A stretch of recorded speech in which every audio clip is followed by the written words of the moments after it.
से पहले एक बात कहना चाहती हूँ कि हमारे लोग जो हैं जब अपने घर से ही बाहर नहीं निकलते हैं और घर से बाहर निकलने के लिए भी उनको झंझोड़ा कर क्या बोलते हैं, उनको कहना पड़ता है निकलो निकलो घर से बाहर, निकलो बाहर। तब बड़ी मुश्किल से वो लोग कहते देखते हैं, सोचते हैं आएंगे। अभी बरसात का मौसम है, हम लोग तो चुनाव, लोकसभा का चुनाव में हमारा कोई रिजल्ट नहीं आया है, हमारी पार्टी का एक भी फॉर्म नहीं है, हम क्या करें। निराशा निराशा निराशा की ही बातें करते रहते हैं। मैं आप लोगों को कहना चाहती हूँ, निराशा निराशा शब्द में से रा निकाल दो तो आपको क्या मिलेगा, क्या मिलेगा? निशा। जब तक निशा मोहम्मद मेश्राम जिंदा है, हमारे कौम के अंदर निराशा नहीं मिलेगी। हमें निराशा छोड़ देनी होगी, हमें आशावान बनना है। बाबा साहब अम्बेडकर ने कहा था कि जाओ अपने घर की दीवारों पे लिख दो, जाओ अपने घर की दीवारों पे लिख दो, हमें शासन करती जमात पता है। अरे झोपड़ा नहीं था, दीवार नहीं थी, फिर भी बाबा साहब अम्बेडकर ने कहा आज तो हमारे पास झोपड़ा नहीं, अरे बड़े बड़े महल बन चुके हैं हमारे पास। लेकिन चार दीवारी के अंदर माय एजुकेशन फॉर माय बीवी, माय बायडी, मेरी पत्नी, मेरे बच्चे। अरे मेरी बीवी, मेरी बायडी, मेरी पत्नी के अलावा भी दुनिया में बहुत कुछ है। देखो अपने पुरखों को कितना संघर्ष किया था, अपने माँ बाप को ही देख लो, उन्होंने कितना संघर्ष करके तुमको यहाँ पर लाया और कहते my life is my wife. अरे my life is my wife नहीं है। ये सोसाइटी में जाकर बाहर देखो, तुम्हारी माँ किस तरह से बिलख रही है। भारत माँ, माँ बोल रही है कि मुझे आजाद करो, मुझे आजाद करो। बहुजन मुक्ति पार्टी बहुजन लोगों को आजाद करो। लेकिन हम लोग क्या करते हैं, माय एजुकेशन फॉर माय बायडी।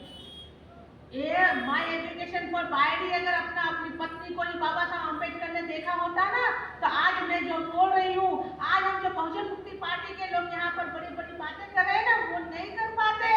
बाबा साहब अम्बेडकर ने कहा था my education for my society, मेरा समाज, मेरे समाज के लोगों के लिए। तो हम लोगों को भी हमारी जो हमारे पढ़ाई किया है, हम लोग आज जो कुछ भी है हमारे समाज के लिए, हमको पेबैक सोसाइटी के लिए सोचना चाहिए। एक आदमी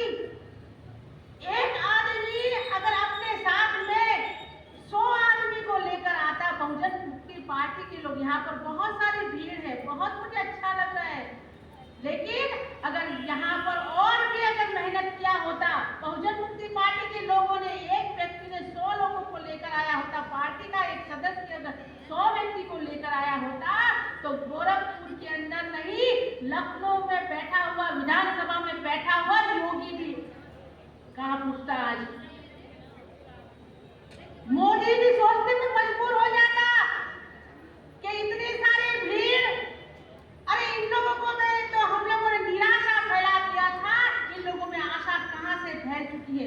मेरे भाइयों बहनों, मैं आप लोगों को कहना चाहती हूँ, आप लोगों को मैं कहना चाहती हूँ, उस निराशा में से आप लोगों को निकलना होगा। और 27 का चुनाव बहुत नजदीक है, 27 का चुनाव बहुत नजदीक है, अभी से ही तैयारी करो। अभी 10 लोगों के क्या बोलते हैं, अभी उपचुनाव भी होने वाले हैं, तो उस उपचुनाव में भी आप लोगों को तैयारी करनी होगी। और उपचुनाव के अंदर ज्यादा से ज्यादा मेहनत करिए। आप लोग कहते हैं हमारे पास पैसा नहीं है, पैसा नहीं है। अरे पैसा नहीं है इसीलिए तो मेहनत कर रहे हैं, पैसा नहीं है इसीलिए मेहनत कर रहे हैं। अगर पैसा होता तो हमारे ही लोग यहाँ पे 1 करोड़ रुपया वाला कोई आदमी दिख रहा है क्या? यहाँ पर है कोई करोड़पति आदमी यहाँ पर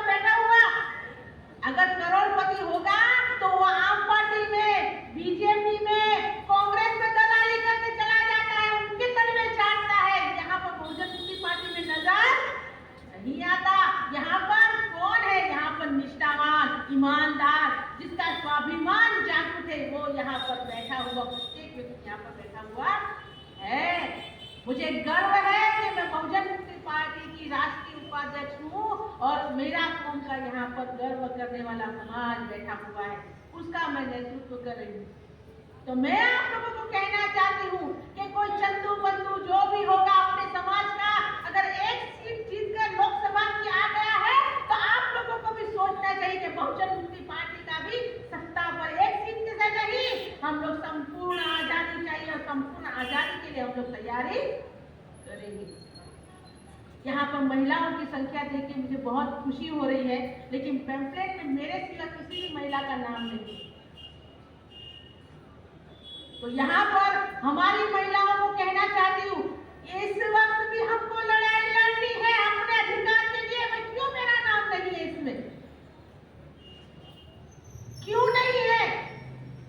क्योंकि यहाँ पर बैठा हुआ, शायद गलती हो गई होगी, पंपलेट में छापने वाले में नाम नहीं लिखा है महिलाओं के, लेकिन अपना अधिकार चाहिए तो बोलना सीखो महिलाओं, नहीं तो इस देश के अंदर महिलाओं की स्थिति अच्छी नहीं।